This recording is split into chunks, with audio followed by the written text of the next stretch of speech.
আমি একটা কলাও খেতে দেব না। আর শুধু গোপাল কেন, যে আমার কলা গাছে হাত দেবে আমি তাকে ধরে সোজা কারাগারে ঢুকিয়ে দেব, এই আমি বলে দিলাম।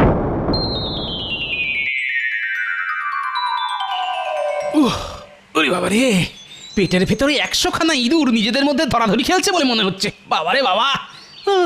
বাবা।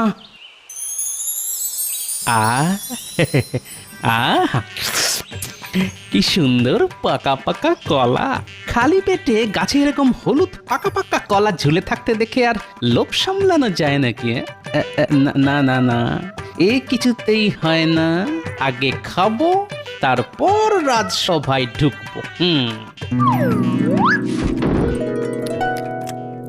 চোর চোর চোর, কলা চোর, ও কলা চোর, কলা চোর, চোর চোর।